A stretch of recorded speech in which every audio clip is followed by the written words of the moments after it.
What is up, YouTube land? So today we're going to be reviewing and unboxing the Marvel Legends Daredevil Reborn Again mask. And for those of you guys that don't like the use of gloves, guess what?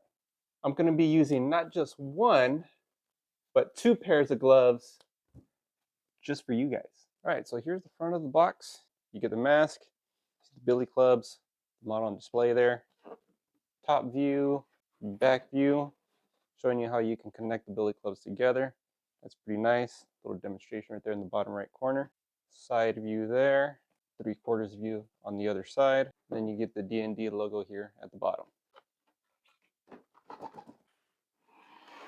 Okay, so here's what it looks like on the inside. Billy clubs, the base plate for the stand, helmet.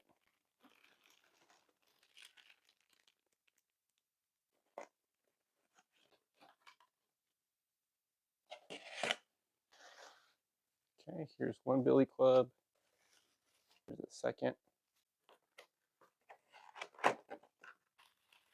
And here are the last few pieces of the stand. Oh, a little bit more of the stand sits inside of the mask. All right, and right off of the start here, there's a pad right here. 5 pieces of Velcro.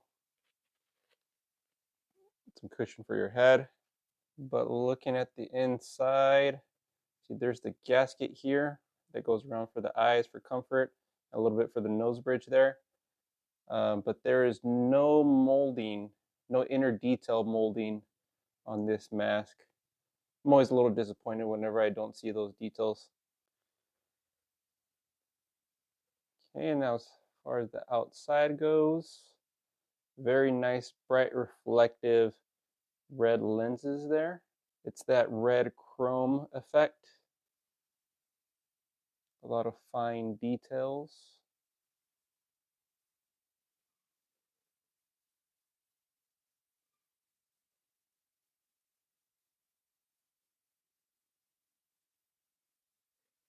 Pretty uniform in the detailing all the way around. There's not too much deviation there with this when it comes to this textured pattern. Here's the top of the mask. Get 2 little indentations here at the top.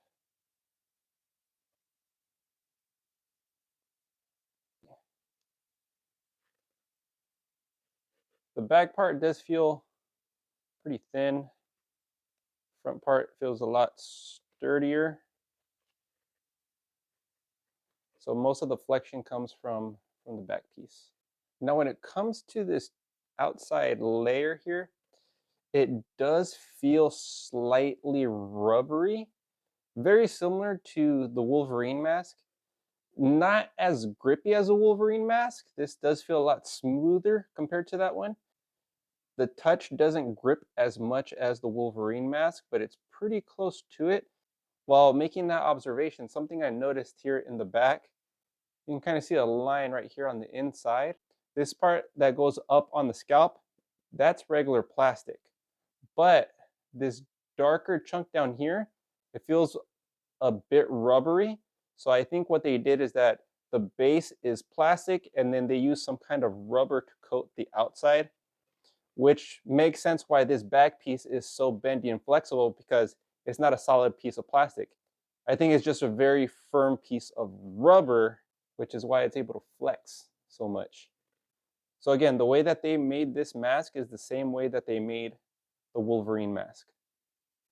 When it comes to texturing, there are actually 2 textures. So the red texture, so you can see the pattern here on the red texture. It's just a bunch of capital T's going around everywhere. But in the black, you get this dotted texture, except for the eyes. The black around the eyes is completely smooth.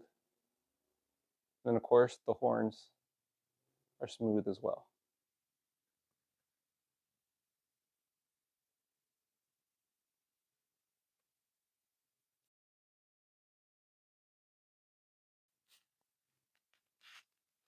Okay, here's one part of the billy club.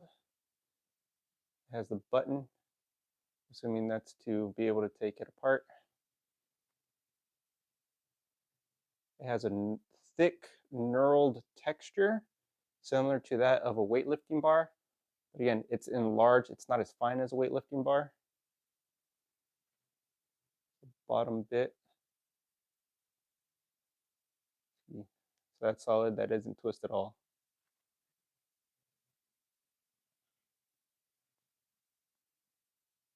Here's the connecting piece.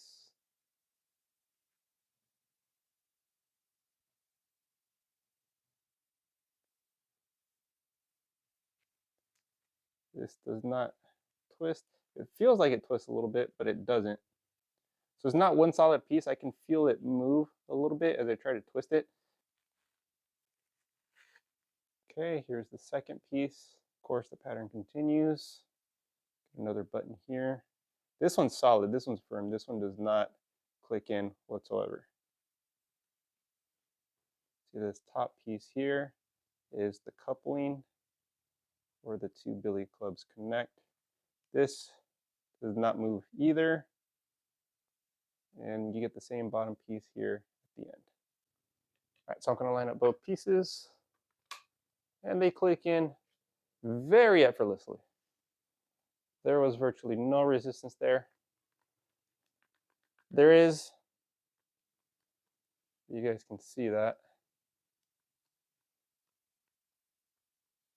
there is a subtle amount of wobble in this. And then to take it apart, you press the functional button,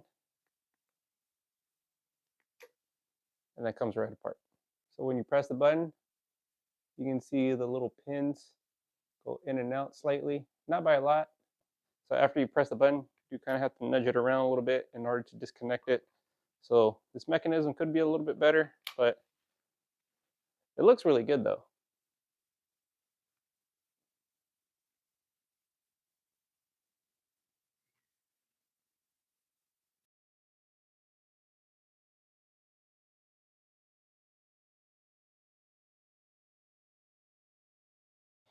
Insert this into the 3 designated slots here. This goes in, turn that up. That goes in. So now that's flush. All right, there's the stand. Then there are 2 additional pieces that clip right into the trunk of the stand. And these are hooking platforms. This is where the billy clubs will sit.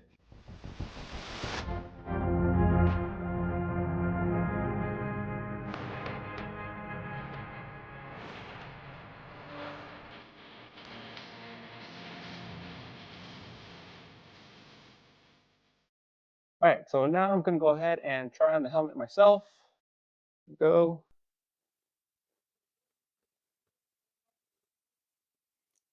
All right, there we are. Daredevil, reborn again. So I'll do a 360 here for you guys.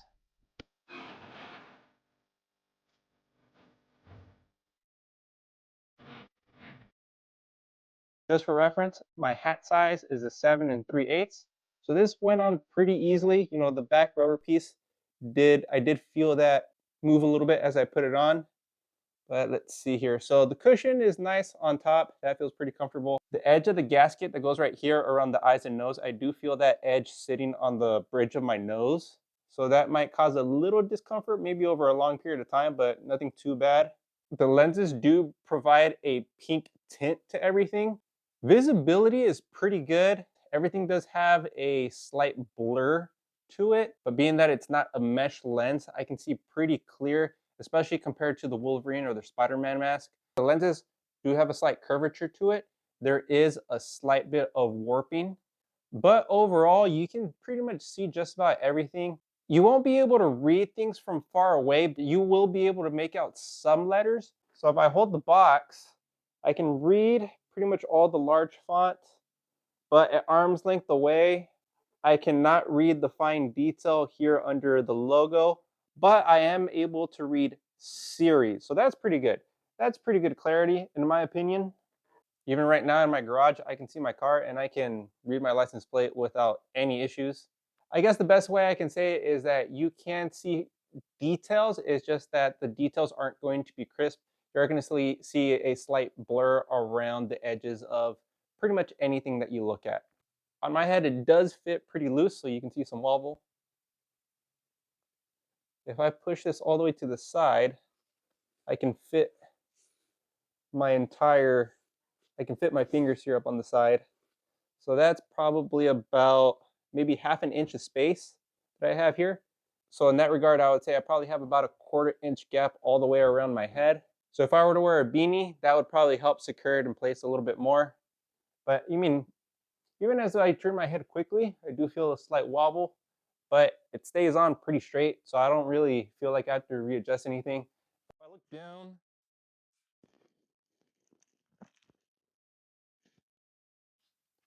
I mean, see that? It stays on. So I'm actually surprised by that. I didn't think it would, I thought it would slip right off, but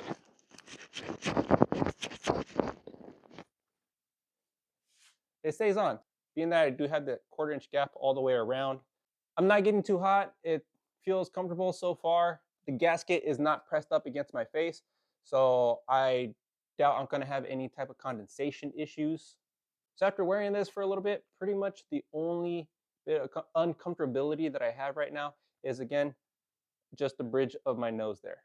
Other than that, it's actually pretty comfortable. All right. See, so here it is with the clubs.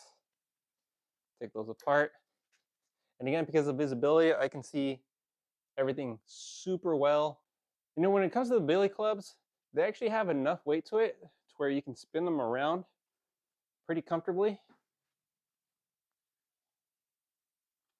So that's pretty nice.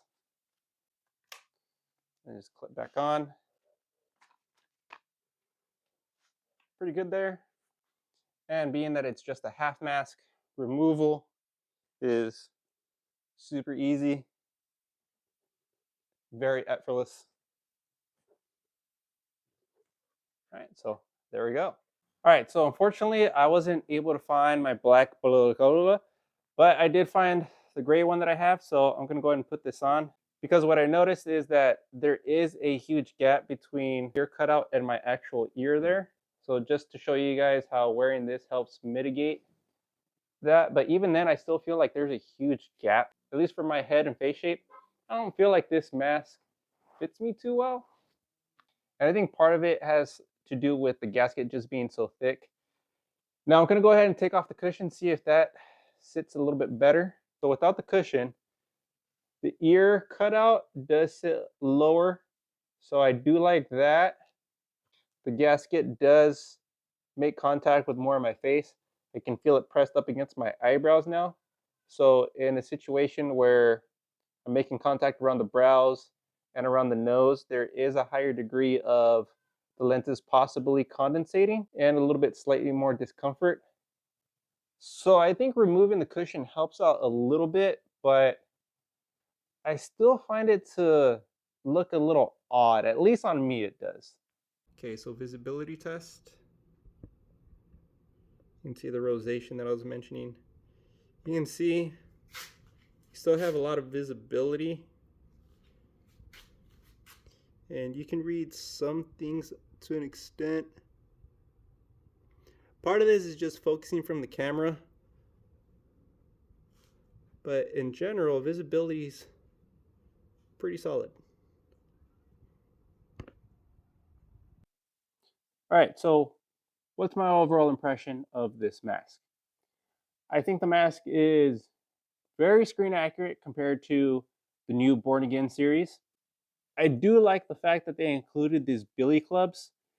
With previous masks, you always had to buy any kind of weaponry separately. For example, the Green Goblin mask and the pumpkin, those were sold separately.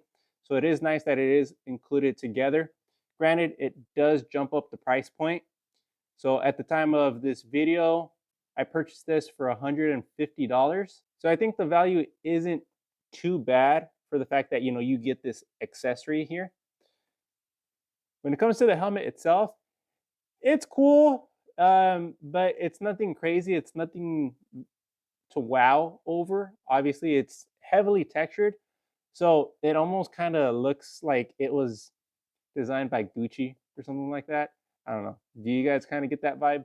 It fits pretty comfortably, but again, it might just be me, but this thing does not fit well on my face.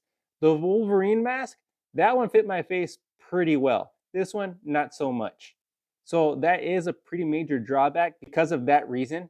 So I feel like I can't even wear this very much and without it looking awkward. Now, I will say though, as a display piece, I think this looks really good. You get the mask with the weapons. I think that looks great as a display piece. However, if you're looking to use this for cosplay purposes or if you actually want to wear the mask, I would say that part would be a skip because again, it just doesn't fit well. It just doesn't look quite right on a head, at least on my head. So unless you're a really big Daredevil fan or you're just a general collector, you don't really have much use for this other than just having it as a display piece. You can get it, but I think overall you can skip this one. I myself am not that big of a Daredevil fan, so this isn't really something that I can see myself wanting to keep around. I would rather much save my money and my space for something that I'm going to like a lot more. It's a cool piece, like it looks pretty nice. I like this a lot more than the Doctor Doom helmet, but there's not enough gusto here for me to really recommend this to anyone that's not a Daredevil fan. So hopefully you guys have enjoyed this unboxing and review. This has been Household Journeys. Take care, people.